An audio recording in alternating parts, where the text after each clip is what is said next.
నమస్తే, welcome to the federal Telangana. నేను మీ ఫజల్ని. గత 75 ఏళ్ళుగా మనం చూస్తుంటే దేశంలో ఈ అవినీతి అనేది ఎక్కడ ఏమాత్రం తగ్గడం లేదు, కానీ మరింత పెరిగిపోతుంది. ముఖ్యంగా మన తెలుగు రాష్ట్రాల్లో, ఇంకా ముఖ్యంగా మనం మాట్లాడుకోవాలంటే తెలంగాణలో ఇటీవల ఏసీబీ అధికారులు ఏం చెప్తున్నారంటే గత 6 నెలల్లోనే దాదాపుగా 122 కేసులు బుక్ చేశామని. అంటే అర్థం కాని విషయం ఏంటంటే తెలంగాణలో గత 10 ఏళ్లుగా అవినీతి దారుణంగా పెరిగిపోయిందా, లేకపోతే ఏసీబీ అధికారులు యాక్టివ్గా పనిచేస్తున్నారా? ఈ అంశాలని మనం పద్మనాభరెడ్డి గారితో చర్చ చేద్దాం. ఫ్రీడమ్ ఫర్ గుడ్ గవర్నెన్స్ అధ్యక్షులుగా ఉన్నారు సార్. నమస్తే. నమస్తే. సార్, మీరు చూస్తున్నారు తెలంగాణలో ప్రతిరోజు పెద్ద పెద్ద తిమింగ్లాలు జిహెచ్ఎంసీ టౌన్ ప్లానింగ్లో కానీ, హెచ్ఎండిఏ కానీ, రెవెన్యూ రిజిస్టర్ డిపార్ట్మెంట్ ప్రతిరోజు ఏదో ఒక అధికారి కోట్ల రూపాయలతో పట్టుబడుతున్నారు. ఏసీబీ కూడా దాదాపుగా గత 6 నెలలలో 122 కేసులు బుక్ చేసిందంటే అసలు అవినీతి ఏ మేరకు ఎంత దారుణంగా ఉందో అర్థమవుతుంది. అంటే ఏంటి సార్, అవినీతి పెరిగిందా, యాక్టివ్ అయ్యారా అధికారులు? అంటే దినదినానికి అవినీతి పెరుగుతూ ఉన్నదన్నది అది అన్డౌట్ఫుల్గా చెప్పవచ్చు. ఒకటే ఏంటంటే అవినీతి అన్నది మనం 2 విధాలుగా చూస్తాం.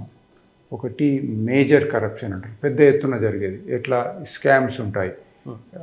రెండోది ఏంటంటే మైనర్ అవినీతి. మైనర్ అంటే ఉద్యోగస్తుల దగ్గరికి పోయి సామాన్య ప్రజలు డబ్బు ఇచ్చి పని చేయించుకుంటారు అనమాట. అది సో చాలా డెవలప్డ్ కంట్రీస్లో ఈ మైనర్ కరప్షన్ లేదు. అంటే అవినీతి అన్నది ఇప్పుడు ఏదైనా ఆఫీస్కి పోయి పని చేసుకోవాలంటే చేసుకోవచ్చు.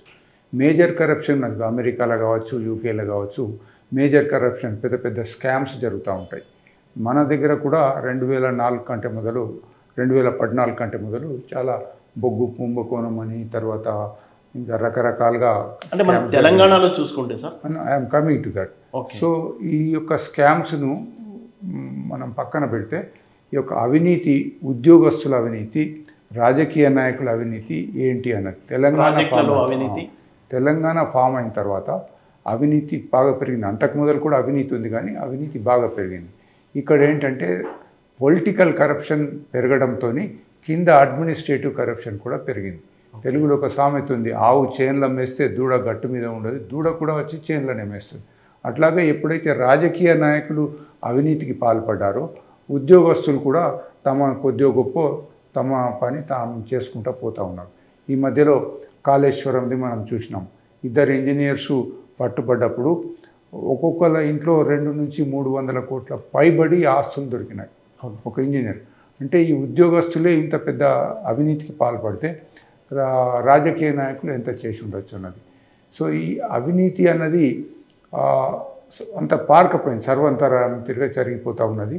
దీంట్లో సిస్టమ్ ఫెయిల్యూర్ అన్నది ఒకటి ఉన్నది. ఇప్పుడు ఉదాహరణకు ఏసీబీ ఉంది. ఏసీబీ ఒక అధికారిని పట్టుకుంది, రెడ్ హ్యాండెడ్గా పట్టుకుంది డబ్బు తీసుకుంటుంటే. తర్వాత ఏమైంది, వాళ్ళు ఎంక్వైరీ చేస్తారు, చేసి విజిలెన్స్ కమిషన్ అని ఉంటుంది, వాళ్ళకు పంపుతారు. వాళ్ళు దాన్ని మళ్ళోసారి పరిశీలించి as it is a fit case, దీన్ని ప్రాసిక్యూట్ చేయాలని ప్రభుత్వానికి పంపుతారు. అక్కడ ఏమవుతుందంటే మ్యానిపులేషన్ జరుగుతున్నాయి. సెక్రటేరియట్ లోపల సంవత్సరాల తరబడి అట్లాగే ఉంటున్నాయి. ఇప్పుడు ఏదైతే ఏసీ మీరు చెప్పినారో 128 కేసులు అన్నది, అది ఎంక్వైరీ చేయడానికి 6 నెలలు అయితే ప్రాసిక్యూషన్ చేయడానికి ఇంకో 5 సంవత్సరాలు పడుతుంది. ఓకే, ఎంక్వైరీ సెక్రటేరియట్లో తొందరగా డిస్పోజ్ కాదు. అక్కడి నుంచి పోయి కోర్టులోకి పోతుంది. స్పెషల్ కోర్టు ఉన్నది అవినీతి దాన్ని ఎంక్వైరీ చేయడానికి, నాంపల్లిలో ఉన్నది ఏసీబీ కేసెస్ అన్ని. ఓకే, అక్కడ ఒక 3-4 ఏళ్ళు పడుతుంది. అంటే ఇవాళ కేసు బుక్ చేస్తే 10 సంవత్సరాలు పడుతుంది. అది ఎక్కడ ఆ అధికారి సెక్రటేరియట్లో పైరవి చేసుకుంటే దాన్ని ఏం చేస్తారంటే ఇది not a fit case for prosecution అని చెప్పి డిపార్ట్మెంటల్ ఎంక్వైరీ అయినా ఇంకేదో ఫలానా పక్కకు పంపిస్తారు. ఈ విధంగా సిస్టంలో లోపం ఉండటం వల్ల అడ్మినిస్ట్రేటివ్ కరప్షన్ అనేది పెద్ద ఎత్తున. అంటే ఈ లింక్ ఎలా ఉంటుందండి, ఈ లంచాల లింక్, అవినీతి లింక్ అనేది లాస్ట్ ఎండ్ ఎక్కడ ఉంటుంది? అంటే పొలిటికల్ లీడర్ దగ్గరే ఉంటుందా? వాళ్ళ పొలిటీషియన్స్, కాంట్రాక్టర్స్ అది వేరే ఉంటుంది. ఓకే, ఉద్యోగస్తులు సపోజ్ మీరు ఒక మున్సిపల్ ఆఫీసులో ఒక సర్టిఫికెట్ కావాలి, క్యాస్ట్దో ఇన్కమ్దో ఏదో ఒక సర్టిఫికెట్ కావాలి. అటప్పుడు మీరు ఏం చేస్తారో సంబంధిత అధికారికి అప్లికేషన్ ఇస్తారు. ఆ అధికారి ఇప్పుడు మీకు ఒక 3 days లోపల అప్లికేషన్ పెట్టేది ఉంది, దానికి మీ ఇన్కమ్ సర్టిఫికేట్ జత చేయాలా, టైం సరిపోతలేదు. అధికారి రేపు రాయాలి ఉండడానికి తిప్పుతాడు. కాబట్టి మీరు డబ్బు ఇచ్చి పని చేయించుకుంటారు. ఓకే. అంటే ఏమిటి, ప్రజలకు సిస్టంలో లోపాల వలన ప్రజలు ఫోర్స్గా అవినీతి చేయాల్సి వస్తుంది. ఇంకోటి కొల్యూజివ్ కరప్షన్ అంటారు, అంటే ఇద్దరు కలిసి చేసేది. ఇప్పుడు మీకు ఒక 100 గజాల ప్లాట్ ఉంది, పక్కన గవర్నమెంట్ ల్యాండ్ ఉంది, దాంట్లో నుంచి కొద్దిగా అంత తీసుకొని ఇల్లు కట్టుకుంటామంటారు. మున్సిపల్ వాళ్ళకు కొద్దిగా డబ్బు ఇస్తారు. అంటే మీరు తప్పు చేస్తున్నారు, మున్సిపాలిటీ తప్పు చేస్తారు, ఇద్దరు తోడు దొంగలే అవుతున్నారు అన్నమాట. ఓకే. సో ఈ విధంగా కరప్షన్ జరుగుతూ ఉన్నది. పొలిటీషియన్స్ ఎప్పుడైతే కరప్ట్ అయిపోతారో టోటల్ అడ్మినిస్ట్రేటివ్ సెటప్ కరప్షన్ అయిపోతుంది. ఇంకోటి, ఈ కరప్షన్ అంతా ప్రజలు రెసిస్టెన్స్ చేస్తలేరు. ఇది ఒక అడిషనల్ ట్యాక్స్ అనుకుంటున్నారు. రిజిస్ట్రేషన్ ఆఫీస్ పోండి, 8% ఇది అంటారు, ఏది పేపర్లకు, ఫైన్కు, దానికి మన స్టాంప్ డ్యూటీ అని. ఇంకొక 2-3% వాళ్ళకి లంచాలు ఇవ్వాలి. ఇబ్బంది పని కాదు. కాబట్టి వాళ్ళు ఏం చేస్తారు, 8 బదులు 10% ఖర్చు అయింది అనుకుంటాము, అడిషనల్ ట్యాక్స్ అని చెప్పేసి ఆ విధంగా ప్రజలు అడ్జస్ట్ అయితే దాన్ని మనం దళారీ ట్యాక్స్ అని పెట్టుకోవచ్చా పేరు, అడిషనల్ ట్యాక్స్ బదులు? అంటే ఇలా చేయడానికి ఒక దళారీ ఉంటాడు కాబట్టి ఆ దళారీ ట్యాక్స్ అని. కానీ ఆ యొక్క అవినీతికి పాల్పడడానికి సోర్స్ ఏంటంటే సిస్టంలో తప్పులు ఉన్నాయి. ఇప్పుడిప్పుడే కొంచెం ఆన్లైన్ అని అదని ఈ మధ్య లోపల మనం ఒక స్లాట్ బుక్ చేసుకుంటే రిజిస్ట్రేషన్ అని ఏదో చెప్తా ఉన్నారు. కొద్ది గొప్ప తగ్గచ్చు, కానీ ఎక్కడైనా కానీ అడ్మినిస్ట్రేటివ్ అధికారులు ఎవరైతే ఉంటారో వాళ్ళు నిజాయితీగా లేకుంటే ఏదో ఒక తోవతోని మనకు లంచం ఇచ్చేదాకా వదిలిపెట్టని పరిస్థితులు ఇవాళ ఉన్నాయన్నమాట. అంటే ఇప్పుడు రాజకీయ పార్టీలు కూడా తోడు దొంగలు అనుకోవచ్చా? ఒక పార్టీ అధికారంలో, ఇంకో పార్టీ ప్రతిపక్షంలో ఉంటుంది. ఇలా ఉన్న ప్రతిపక్షంలో ఉన్నప్పుడు 1,00,000 ఆరోపణలు చేస్తారు, మళ్ళీ అధికారంలోకి వచ్చిన తర్వాత చూసి చూడనట్టు ఏళ్ళు గడుస్తుంటాయి కానీ వాళ్ళ మీద రిజల్ట్ ఏం రాదు. దాన్ని ఎలా చూడాలి సార్? అంటే చాలా సందర్భాల్లో మీరు నన్ను టచ్ చేయొద్దు, నేను మిమ్మల్ని టచ్ చేయను, ఇద్దరం అవినీతి పరులమే, కాకపోతే పబ్లిక్ కన్జంప్షన్ కోసమని ఇక్కడ అవినీతి జరిగింది, అక్కడ జరిగింది, ఫార్ములా ఈ రేస్ కార్లో జరిగింది, తర్వాత పలాని ప్రాజెక్టులో జరిగింది, అంతా జరుగుతుంది. కానీ చివరకు రిజల్ట్ ఏం రాదు. అట్లాగే మీరు అన్నట్టుగా ఈ పార్టీ పోయి ఆ పార్టీ వచ్చినప్పుడు వీళ్ళను వాళ్ళు ప్రొటెక్ట్ చేస్తారు. ప్రజల్లో ఎప్పుడైతే ప్రశ్నించే శక్తి ఉండదో, ప్రజల్లో ఎప్పుడైతే అవినీతి పరులకు డబ్బులు తీసుకొని ఓటేస్తారో ఈ సిస్టమ్ ఇలాగే నడుస్తుంది. ఒకవేళ ప్రజలు ఈ అవినీతి పరులను పక్కన పెట్టినట్టయితే సిస్టమ్ లోపల బాగుపడుతుంది అన్నమాట. మనం ఎగ్జాంపుల్ చూస్తే సార్, ఆంధ్రాలో చూసాం మనం, ప్రతిరోజు ఏ టీవీ ఏ పేపర్ చూసినా గొడ్డలికి గుండెపోటుకి లింక్ ఏంటి, హూ కిల్ బాబాయ్ అని బాగా రోజు నలుగుతూ ఉండేది. ఇప్పుడు గవర్నమెంట్ వచ్చింది 1 year అయిపోయింది, కానీ ఇప్పుడు సింగయ్యది నడుస్తుంది. ఆ గొడ్డలి, ఆ బాబాయ్ హత్య, అసలు అది మాట్లాడాలా? ఎందుకు అది మాట్లాడకుండా ఇప్పుడు ఈ సింగయ్యని బాగా డ్రైవ్ చేస్తున్నారు, లేకపోతే ఆ కొమ్మినేని, లేకపోతే రామకృష్ణ, వేరే ఇష్యూస్ అన్ని డైవర్ట్ చేస్తున్నారు. దీన్ని ఎలా చూడాలంటారు? అంటే సిస్టంలో ఇప్పుడు ఆ పేపర్లో చాలా వస్తుంది, బట్ ఒకళ్ళని శిక్షించాలంటే ప్రొసీజర్ ఫాలో కావాలి. ఇప్పుడు ఏసీబీకి కూడా చాలా పెద్ద ప్రొసీజర్ ఉంటుంది వాళ్ళకు. సో ఆ ప్రొసీజర్ ఫాలో కావడంలో డిలే అవుతుంది. ఇప్పుడు కోర్టులు, కాళేశ్వరంది ఉంది, కుంగిపోయి 2 ఏళ్ళు అవుతుంది, ఇంకా ఎంక్వైరీ నడుస్తుంది. తప్పదు, అది ఎంక్వైరీ చేయకుండా ఏదో వాళ్ళ మీద కేసులు పెడితే కక్ష సాధింపు చర్య అంటారు. ప్రాపర్ ఎంక్వైరీ కావాలి. ఎంక్వైరీ అయిన తర్వాతనే అప్పుడు ఫర్దర్ యాక్షన్ తీసుకుంటారు. తర్వాత ఎన్ని స్టేజెస్ ఉన్నాయంటే, ఒక వ్యక్తికి శిక్ష పడ్డది అనుకుందాం, తర్వాత ఆయన హైకోర్టుకి అప్పీల్ పోతాడు, ఆ తర్వాత సుప్రీంకోర్టు పోతాడు, ఇట్లా సంవత్సరాలు గడిచిపోతే అంత లోపలైనా రిటైర్ అయిపోతాడు. సో సిస్టమ్ లోపల కూడా మార్పులు రావాలి. ఏదైతే చట్టం ఉన్నదో, ఇప్పుడు అవినీతి నిరోధక చట్టం ఉన్నదో, దాంట్లో ఈ మధ్యలో కొద్దిగా మార్పులు చేసినా కానీ అంత సక్సెస్ఫుల్గా లేదు, అవినీతి జరుగుతూనే ఉన్నదన్నమాట. ప్రజలు కూడా అవినీతిపరుడైన అధికారులను బైకాట్ చేయాలి. సార్, ఇప్పుడు మీరు మాటల్లో అన్నారు కాళేశ్వరం ప్రాజెక్ట్ అని. ఇప్పుడు జనరల్గా ఇప్పుడు పెన్ ఉందనుకోండి సార్, ఈ 10 రూపాయల పెన్ ఉంటుంది. ఈ పెన్లో కరప్షన్ అంటే ఒక 2 రూపాయలు నొక్కేవాడు ఎవడన్నా నొక్కితే, లేదా 3, 4, 5 రూపాయలు కరప్షన్ అంటే అంతే కదా ఉండేది సార్. అయితే ఇప్పుడు లేటెస్ట్ డెవలప్మెంట్, పొలిటికల్లో వచ్చిన డెవలప్ ఏంటంటే, ఈ 10 రూపాయల పెన్కి పక్కన 0. ఇప్పుడు కాళేశ్వరం కూడా ఒక 12,000 కోట్ల ప్రాజెక్ట్ని ఇంకొక 0 పెట్టి 1,20,000 కోట్ల ప్రాజెక్ట్ చేశారు అని రాజకీయ ఆరోపణలు ఉన్నాయి. అది ఏ మేరకు కరెక్ట్ అంటారు? అంటే కాళేశ్వరం కంటే మొదలు ప్రాణహిత చేవెళ్ళ అని ఉండే ప్రాజెక్ట్. ఈ తెలంగాణ ఏర్పడిన తర్వాత ఆ ప్రాణహిత చేవెళ్ళని పక్కన పెట్టి కాళేశ్వరం కొత్తగా తీసుకున్నారు, రీడిజైనింగ్ చేసి రకరకాల కారణాలు చెప్పినారు. ఏంటంటే మహారాష్ట్రలో ముంపు అవుతుంది, ఏదో మొత్తానికి కారణాలు చెప్పి 1,00,000 కోట్లది ప్రాజెక్ట్ తయారు చేసినారు. దీంట్లో అవినీతి జరిగిందన్నది అందరికీ తెలుసు, కానీ ప్రూఫ్ కావాలి. కోర్టు పోయినప్పుడు అవినీతి జరిగిందని మనం వట్టిగా మాటలు చెప్తే కాదు, దానికి ప్రూఫ్ కావాలి. దానికి మొన్న ఏం చేసినారంటే, director general vigilance and enforcement వాళ్ళు ఎంక్వైరీ చేసి డీటెయిల్ రిపోర్ట్ ఇచ్చినారు. దాంట్లో ఇంజనీర్స్ తప్పు ఉన్నదన్నారు. ఒక 23 మంది ఇంజనీర్స్కు షోకాస్ నోటీస్ ఇచ్చినారు. అది పక్కన పెడదాం. మళ్ళా ఘోష్ కమిషన్ ఏదైతే వాళ్ళు ఎంక్వైరీ చేస్తున్నారో బహుశా ఇంకొక 15 దినాల లోపల ఎంక్వైరీ రిపోర్ట్ వస్తుంది. సో ఇవన్నీ రిపోర్ట్స్ వచ్చినాక అప్పుడు ఏం చర్య తీసుకోవాలా, రాజకీయ నాయకుల మీద చర్య తీసుకోవాలా, ఇంజనీర్స్ మీద అధికారుల మీద చర్య తీసుకోవాలా, కాంట్రాక్టర్ మీద చర్య తీసుకోవాలా, ఇవన్నీ కూడా నిర్ణయించి ప్రాసిక్యూషన్ చేయడం ఏదో వాళ్ళు చేస్తూ ఉంటారు. కానీ ఇదంతా జరగడానికి ఇప్పుడు లాస్ట్ 10 years నుంచి కాళేశ్వరం ప్రాజెక్టు ఇప్పుడు స్టార్ట్ అయ్యి 9 సంవత్సరాలు అవుతుంది. ఎక్కడికెక్కడ ఆగలేదు. ఎక్కడ మొత్తము అంతా కూడా సీక్రెట్గా జరిగింది. ఎస్టిమేట్స్ మన టెండర్స్ కాల్ చేయడము, రాత్రికి రాత్రే టెండర్స్ అమౌంట్ పెంచేయడం ఇలా జరిగింది. దాంతో ప్రజాధనం చాలా దుర్వినియోగమైంది. అంటే పెద్ద ఎత్తున చేసే కరప్షన్ అంతా పొలిటీషియన్స్ చేస్తారు. అంటే ఇప్పుడు చట్టసభల్లో క్రిమినల్స్ పెరగడానికి ఈ అవినీతి పెరగడానికి మన లింక్ ఉందనుకోవచ్చా? అవినీతి క్రిమినలైజేషన్ రెండు పక్కనే అన్నదమ్ములు తిరగనే ఉంటాయి. ఎప్పుడైతే క్రిమినలైజేషన్ ఆఫ్ పాలిటిక్స్ అన్నామో అది అవినీతితో కూడుకొని ఉంటుంది.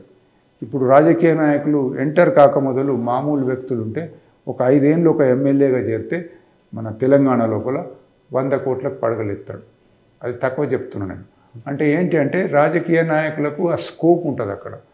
సరిగ్గా సిస్టమ్ సరిగ్గా పనిచేయకపోవడం, దాంతో అధికారులతో పని చేయించుకోవాలంటే కష్టమైతే రాజకీయ నాయకులను ఆశ్రయిస్తారు. ఇకపోతే రెండోది క్రిమినల్స్ అంటే పాలిటిక్స్ లోపల సీదా చక్కగా పోతే కొద్దిగా ఇబ్బంది ఉంటుంది. వాళ్ళకి ఒక గ్రూపును మెయింటైన్ చేయాలా, ప్రతిపక్ష వాళ్ళ మీద దాడులు జరిపించాలా, ఇటువంటివి జరుగుతూ ఉన్నాయి. కేసులు బుక్ అవుతూ ఉన్నాయి. కొన్ని సందర్భాల్లో అధికార పార్టీ ప్రతిపక్ష వాళ్ళ మీద కేసులు బనాయించిన సందర్భాలు కూడా ఉన్నాయి. మొత్తానికి ఇవాళ సుమారుగా 40% మంది ఎమ్మెల్యేలు కావచ్చు, ఎంపీలు కావచ్చు క్రిమినల్ బ్యాక్గ్రౌండ్ ఉన్న వాళ్ళు ఉన్నారు అన్నమాట. సార్, ఇప్పుడు ఈ అవినీతిని నిర్మూలించాలంటే ఎలాంటి మార్పులు రావాలంటారు? అసలు సాధ్యమేనా? 75 ఏళ్ళుగా మాట్లాడుకుంటున్నారు కానీ ఎలాంటి రిజల్ట్ అయితే లేదు. రోజు రోజుకు పెరిగిపోతూనే ఉంది.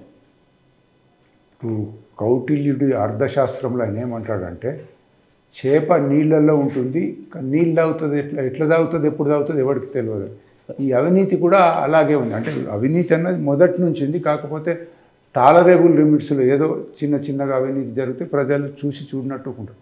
ఇప్పుడు అవినీతి అన్నది యాక్సెప్టెడ్ ఫ్యాక్ట్ అయింది జీవితం లోపల. అందరూ ఒప్పుకుంటున్నారు రాజకీయ నాయకులు అవినీతి చేస్తారని. సో దానికి కేంద్ర ప్రభుత్వం నుంచి కూడా రకరకాలుగా ఇన్స్టిట్యూషన్స్ ఉన్నాయి. సెంట్రల్ విజిలెన్స్ కమిషన్ అన్నారు, అట్లాగే సిబిఐ అన్నారు. మన స్టేట్కి వచ్చినప్పుడు విజిలెన్స్ అండ్ ఎన్ఫోర్స్మెంట్ అని ఏసీబీ అన్నది, ఈ విధంగా సంస్థలు ఉన్నాయి. కానీ సంస్థలు చేసే పనికి ప్రభుత్వం లోపల కొన్ని రూల్స్ అడ్డం వస్తున్నాయి. దాంతో డిలే అవుతూ ఉంది. సో కొన్ని సందర్భాల్లో ఈ సంస్థలలో కూడా అవినీతి పరులు ఉంటున్నారు. సో సిబిఐలో కూడా రకరకాలుగా వాళ్ళు ఎంక్వైరీ చేసినా కానీ రకరకాలుగా అవినీతి ఉన్నదని చెప్తున్నారు. అట్లాగే ఈడీ ఉంటుంది, అంటే ఫైనాన్షియల్ ఇర్రెగ్యులారిటీస్ ఉంటే ఎన్ఫోర్స్మెంట్ డైరెక్టరేట్ అంటారు. వాళ్ళు ఏదో కేసులు పెడతారు. ఇవన్నీ సంస్థలు కూడా పొలిటీషియన్ చేతిలో ఉంటున్నాయి, కేంద్ర ప్రభుత్వం చేతిలో ఉన్నాయి. ఏదైనా ఒక రాష్ట్రం మీద వాళ్ళకి పడకుంటే వాళ్ళ మీద కేసులు బుక్ చేస్తున్నారన్న అపవాదు కూడా ఉందన్నమాట. సో ఈ సంస్థలు సరిగ్గా పనిచేసినప్పుడు అవినీతి కొద్దిగా తగ్గొచ్చు. నేను అనుకోవడం ఏంటంటే అవినీతిని 100% మనము నిర్మూలించలేం, కానీ చాలా తగ్గించగలుగుతాం. అంటే సామాన్య మానవుడికి ఇబ్బంది లేకుండా, అవినీతి లేకుండా పనులు జరిగితే సంతోషం. ఇప్పుడు దేశంలోనే మన తెలుగు రాష్ట్రాలు టాప్లో ఉండడానికి కారణం ఏంటి? అవినీతిలో అట్లా ఏం లేదు. ప్రతి రాష్ట్రంలో అవినీతి ఉన్నది. పంజాబ్లో చాలా ఉండే, అట్లాగే ఢిల్లీలో కూడా ఉండే. అవినీతికి గ్రేడ్స్ ఫలానా రాష్ట్రం అని చెప్పడానికి లేదు. అంటే ఇక్కడ తెలంగాణలో, హైదరాబాద్లో చుట్టుపక్కల మొత్తం ఇక్కడ డెవలప్మెంట్ యాక్టివిటీస్ పెరగడం, అనేక ప్రాజెక్టులు రావడం, డబ్బు రొటేట్ అవడంలో భాగంగానే ఈ లెవెల్లో పెరిగింది అనుకోవచ్చా? లేదు, దీనికి సంబంధం లేదు. కాకపోతే డిపార్ట్మెంట్ వైజ్ సర్వేలు జరిగినాయి. ఏ డిపార్ట్మెంట్ ఎక్కువ అవినీతి అంటే ఫస్ట్ రెవెన్యూ వచ్చింది, second municipal administration, third police. ఈ విధంగా ర్యాంక్స్ వచ్చినాయి. ఎక్కువ మట్టుకు రెవెన్యూ లోపల అవినీతి జరుగుతుంది, ఎందుకంటే భూమికి సంబంధించింది ఉంది. ఇప్పుడే మీరు అన్నారు కదా, హెచ్ఎండిఏలో కావచ్చు, జిహెచ్ఎంసీలో కావచ్చు, అక్కడ విపరీతమైన కరప్షన్ జరుగుతుంది. ఆనెస్ట్ ఆఫీసర్స్ వచ్చినా అక్కడ ఏం చేయలేని పరిస్థితి ఇప్పుడు ఏర్పడి ఉందన్నమాట. 60 to 70% ప్రజలు లంచాలు కడుతూనే ఉన్నారు. అంటే దళారీ ట్యాక్స్ ఇందాక మీరు అన్నట్టు జరుగుతూ ఉంది. లంచాలు కడుతున్నారంటే ఇప్పుడు ఇది ఏదైతే వాళ్ళు తొందరగా కావాలనుకోండి, ఇప్పుడు పర్మిషన్ కోసం మనం ఏదో ఒక దానికి ఒక 10 మంది అప్లై చేసినారు, నాకు తొందరగా కావాలి, నా అప్లికేషన్ ఫైల్ మీదకి పోవాలి అంటే నేను డబ్బు ఇచ్చి ఎంకరేజ్ చేస్తున్నాను అనమాట. సో ప్రజల్లో కూడా తప్పు ఉంది దాన్ని చేయడానికి, అవినీతికి ప్రోత్సహించడం. ఇక రాజకీయ నాయకులేమో చూసి చూడనట్టు ఊరుకుంటున్నారు. అడ్మినిస్ట్రేటివ్ కరప్షన్ విపరీతంగా సాగుతూ ఉంది. సార్ ఈ పోలీస్ డిపార్ట్మెంట్, కోర్టుల్లో అవి ఎలా ఉన్నాయంటారు కరప్షన్? పోలీస్ డిపార్ట్మెంట్ 90% కరప్టెడ్ ఉంది. ఆనెస్ట్ ఆఫీసర్స్ కొందరు ఉండొచ్చు, బట్ కరప్షన్ మాత్రం విపరీతంగా ఉంది. దాన్ని చెక్ చేయలేకపోతున్నారు. సుప్రీంకోర్టు కూడా చెప్పింది, గైడ్ లైన్స్ ఇచ్చింది, ఇట్లా చేయండి. ఒక ఆఫీసర్ను 3 ఏళ్ళు ఫోకల్ పాయింట్ అని ఉంటే అక్కడనే ఉంచాలా, మంచి ఆఫీసర్లను సెలెక్ట్ చేయాలా, డైరెక్టర్ జనరల్ ఆఫ్ పోలీసుని సెలెక్ట్ చేయాలంటే స్టేట్ గవర్నమెంట్ కాకుండా వాళ్ళు యూపీఎస్సీకి 4 పేర్లు పంపాలా, వాళ్ళు దాన్ని ప్రాసెస్ చేస్తారు. రకరకాలుగా ఉన్నాయి కానీ కావడం లేదు. పోలీస్ వ్యవస్థ మొత్తం భ్రష్టు పట్టిపోయింది. కరప్షనే కాదు, వాళ్ళు తమ డ్యూటీని మర్చిపోయి రాజకీయ నాయకులకు గులాంలు అయిపోయినారు. వాళ్ళు ఏది చెప్తే అది చేయడం. ఒక ఎస్పీ ఒక సబ్ ఇన్స్పెక్టర్ని ట్రాన్స్ఫర్ చేయలేకపోతున్నాడు. ఆయన్నే చెప్తున్నాడు ఆ సబ్ ఇన్స్పెక్టర్కు, పోయి ఆ ఎమ్మెల్యే నుంచి ఒక రికమెండేషన్ లెటర్ తీసుకురా, నేను ట్రాన్స్ఫర్ చేస్తాను. ఆ మధ్యలో చూసినాం, ఒకరిది ఐఏఎస్ ఆఫీసర్స్, జిల్లా కలెక్టర్ పెద్ద మీటింగ్లో ముఖ్యమంత్రి కాళ్ళు మొక్కుతున్నారు. ఇక వాళ్ళ స్టాండర్డ్ ఏమున్నది? వాళ్ళు ముందు ప్రజలకు న్యాయం చేస్తారని అనుకోవడము తప్పు. అలా తయారైపోయింది వ్యవస్థ అంతా. న్యాయ వ్యవస్థ ఎలా ఉంది సార్? ఢిల్లీలో కూడా చూసాం మనం, చాలా డబ్బు పట్టుబడ్డాం. న్యాయ వ్యవస్థలో చెప్పడం కొద్దిగా ఇబ్బందే, కానీ న్యాయ వ్యవస్థ కూడా కింది లెవెల్ అయితే పెద్ద ఎత్తున కరప్షన్ ఉంది. పైన కొద్దిగా హైకోర్టులో, సుప్రీంకోర్టులో ఇప్పటికీ కొంచెం న్యాయం ఉంది, బట్ ప్రెషర్స్ పుల్స్ ఉన్నాయి. న్యాయ వ్యవస్థ సరిగా పనిచేస్తే ఇది కంట్రోల్ అవుతుంది కరప్షన్ అని. అక్కడ కూడా ఎస్పెషల్లీ డిస్ట్రిక్ట్ లెవెల్ వరకు న్యాయ వ్యవస్థ కూడా కరప్షన్లో మునిగింది. అంటే ఇప్పుడు ఈ కరప్షన్ నుంచి, అవినీతి రహిత సమాజం రావాలంటే ప్రజల్లో ఎలాంటి చైతన్యం రావాలంటారు? ఇది ఒక విషవలయం. ఎక్కడ స్టార్ట్ చేస్తామన్నది కాకుండా మీరు అన్నట్టుగా ప్రజల్లో చైతన్యం వచ్చి మంచి వారిని ఎన్నుకోవాలి. రాజకీయాల్లో హానెస్ట్ పొలిటీషియన్స్ ఉన్నట్టయితే వాళ్ళు కంట్రోల్ చేస్తారు. ఒకసారి ముఖ్యమంత్రి మంత్రిలో హానెస్ట్గా ఉంటే కింద ఉన్న అధికారులు భయపడతారు, అంత అవినీతి జరగదు. సీనియర్ ఆఫీసర్స్ అవినీతికి పాల్పడకుంటే కింద జూనియర్ లెవెల్లో కూడా, కిందిలో కూడా అవినీతి ఉండదు. అట్లాగే ప్రజల్లో చాలామంది తొందరగా పని చేయించుకోవాలి, డబ్బు ఇచ్చి పని చేయించుకోవాలి, అది పోవాలి. కొద్దిగా లేట్ అయినా సరే, మనం కష్టమైనా సరే మనము డబ్బులు ఇవ్వద్దన్న ఫీలింగ్ ఇంకా రావడం లేదు. ఒకవేళ ఇప్పుడు ఒక 2 వ్యక్తులు ఉన్నారు, ఒక వ్యక్తి తొందరగా 4 డబ్బులు ఖర్చు చేసి పని చేయించుకున్నాడు, రెండో వ్యక్తి హానెస్ట్గా ఉంటే ఆయన పని 6 నెలలు, సంవత్సరం జరిగితే ప్రజలు ఏమంటారు? ఆయనకు లౌక్యం తెలుసు, పని తీసుకున్నాడు, ఈయనకు ఏదో లౌక్యం తెలియదు, వట్టిగా థియరిటికల్గా పోతున్నాడు అని ప్రజలే అంటారు. సో ఈ డబ్బుది విలువ ఉన్నప్పుడు అది ఇబ్బంది అవుతుంది. స్నేహితులలో కానీ, బంధువులలో కానీ డబ్బు సంపాదించినోడికి రెస్పెక్ట్ ఉంటుంది, హానెస్ట్ ఉన్నోడికి పెద్దగా రెస్పెక్ట్ ఉండదు.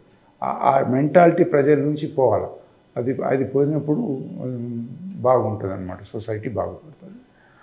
ప్రజల్లో చైతన్యం వచ్చినప్పుడే ఈ అవినీతిని నిర్మూలించగలం. కానీ ప్రజలు ఒక విధమైన వ్యవస్థకు, అంటే ఈ వ్యవస్థలో లంచాలు ఇవ్వడాన్ని కూడా అదో రకమైన దళారీ ట్యాక్స్గా భావిస్తూ తమ పనులు తొందరగా చేయించుకోవడానికి వాళ్ళు అలా అలవాటు పడుతున్న నేపథ్యంలోనే ఈ అవినీతికి అడ్డు అదుపు లేకుండా పోతుందని పద్మనాభరెడ్డి గారు విశ్లేషిస్తున్నారు.